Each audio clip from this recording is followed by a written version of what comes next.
골고루 주나니 다만 예수 말씀 듣고 복을 받네. 아름답고 귀한 말씀 생명샘이로다. 아름답고 귀한 말씀 생명샘이로다.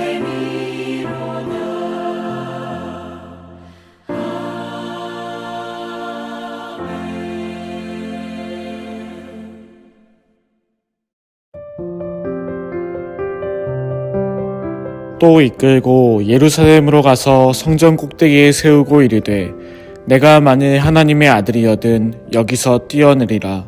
기록되었을 때 하나님이 너를 위하여 그 사자들을 명하사 너를 지키게 하시리라 하였고 또한 그들이 손으로 너를 받들어 내 발이 돌에 부딪히지 않게 하시리라 하였느니라. 예수께서 대답하여 이르시되 주 너의 하나님을 시험하지 말라 하였느니라. 마귀가 모든 시험을 다한 후에 얼마 동안 떠나니라.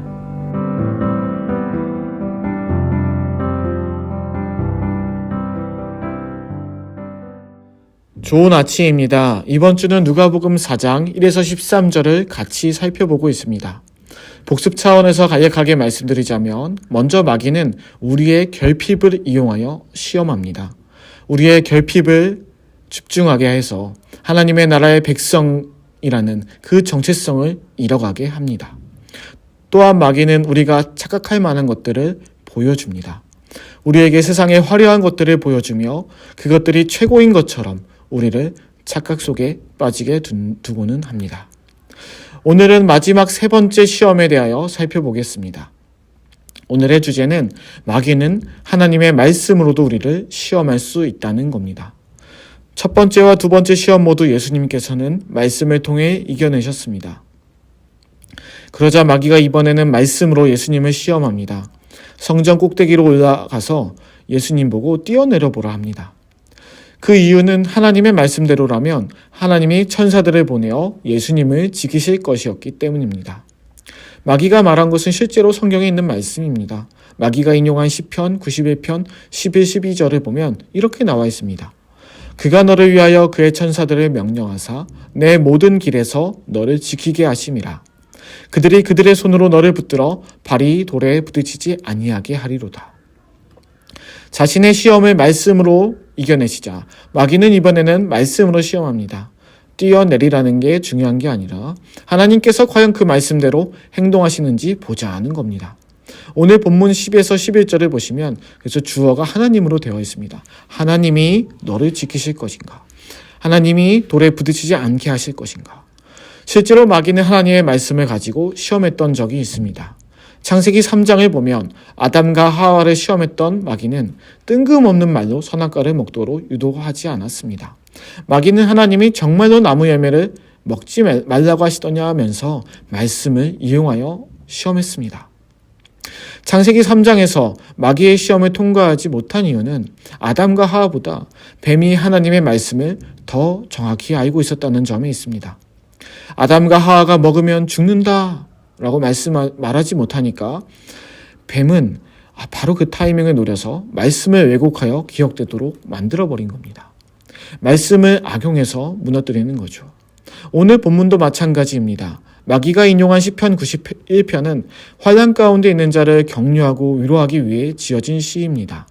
이 시는 어려움 속에 있는 자에게 하나님이라는 분이 계시고 그분이 보호해 주실 수 있다는 것을 보여줍니다. 그래서 마지막에 들어 그런 하나님을 섬겨봐라, 결단해봐라 라고 시편 91편은 마무리됩니다. 오늘 예수님이 만약 성전 꼭대기에서 떨어질 듯 말 듯하며 엄청난 위기 상황이었다면 이 말씀을 어떻게라도 적용해서 이해해 볼 수는 있겠습니다. 그러나 시편 91편처럼 환난 중에 있는 상황이 아닙니다. 예수님이 멀쩡히 성전 꼭대기에 잘 있는데 굳이 떨어져서 몸을 상하게 한다. 이렇게 말씀을 적용하는 것은 마귀가 시편 91편 해석을 상당히 잘못한 겁니다. 예수님께서는 이런 마귀에게 이번에도 말씀으로 대응하십니다. 예수님께서 12절에 인용하신 말씀은 주 너의 하나님을 시험하지 말라는 건데요. 이것은 신명기 6장 16절에 있습니다. 너희가 마사에서 시험한 것 같이 너희의 하나님 여호와를 시험하지 말고. 이 마사라는 지역의 배경은 출애굽기 17장이 있습니다. 여기서 이스라엘 백성들은 물이 없어서 모세를 원망하고 물이 없어서 하나님이 정말 계신 건가? 아닌가? 의심합니다. 그래서 하나님을 시험하죠. 하나님이 계시다면 물이 있어야지 라는 겁니다. 마귀의 마지막 시험도 말씀을 악용하는 것이었습니다. 하나님이 너를 보호해 주실 텐데 한번 뛰어내려 보라는 것은 하나님에 대한 신앙 자체를 시험하는 겁니다. 만약 뛰어내려서 다치면 하나님의 말씀은 거짓이고 하나님에 대한 신앙이 무가치함을 증명하고자 했던 거죠. 단순히 성전에서 떨어질 때 다치느냐 아니냐로 증명하고자 했던 겁니다. 과거 이스라엘 백성들도 물이 없어 하나님이 계시느냐 안 계시느냐를 의심했던 것처럼 말입니다. 그래서 예수님은 그때의 사건을 토대로 모세가 신명기에서 말했던 것과 같이 하나님을 시험하지 말라고 말씀하셨습니다. 하나님의 말씀을 악용하지도 말고 하나님이 아닌 말씀을 들은 자가 마음대로 그분이 계시느냐 아니느냐를 시험하지도 말라는 거죠. 여기까지가 예수님이 광야에서 받으신 3가지 시험이었습니다. 다만 13절을 보시면 시험이 모두 끝나지 않은 것을 알 수 있습니다. 마귀가 예수님을 떠나긴 하지만 얼마 동안 떠나 있다 합니다. 즉 일정 기간만 떠나 있는 거지 언제든지 다시 돌아올 수 있다는 것을 성경은 우리에게 알려주고 있습니다. 오늘까지 살펴본 누가복음 4장의 이야기를 정리해 보겠습니다.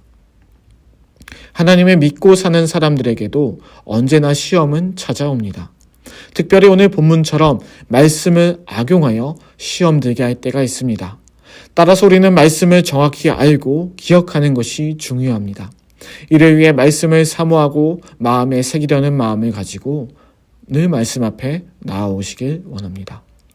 또한 마귀는 언제든지 우리를 넘어뜨리기 위해 올 수 있다는 것을 염두에 두시기 바랍니다.